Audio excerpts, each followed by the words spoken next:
طلبت من شيف سوشي انه يقول لي شو اطيب فرن عنده اياه، مدلني على فرن ببعبده، شو اسمه؟ شو ما ناكل؟ شي على ذوقك، انا اكيد بدي اجرب اللحمه بعجين. فكر نقص جبنه على الخفيف، هيدا اسم المحل. علي بدي اعزبك نص جبنه نص لحمه وحده، شو اكل الجبنه؟ جبنه ايه. وحده جبنه ووحده كفته، بندور الكفته، يلا بنضرب كفته، انت صايم؟ لا انا بضرب كفته لحالي. القصه صارت عند المعلم محمد.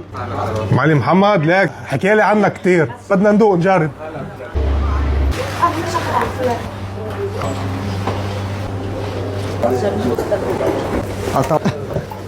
شو بتحط عليها بالعاده الكفته؟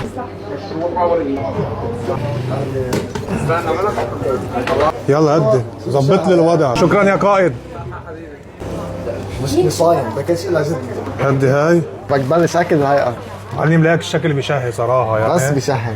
طلع حسابنا هو 3 مناقيش، هاي مش لإلي، 1,200,000. مزبوط بك. شهيني انا صايم هلا. عشان توكيل طيبه، كفته طيبه. صحة. اذا خيروك تتروق سوشي ولا معوش جبنه شو تروق؟ مش جبنه. كفته. هيدي جديده هيدي.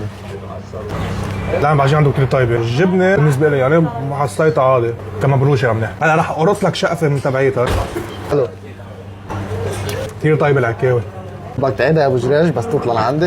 بدي اعيدها، المره الجايه بدك تدلني على مطعم كثير بتحبه نتغدى.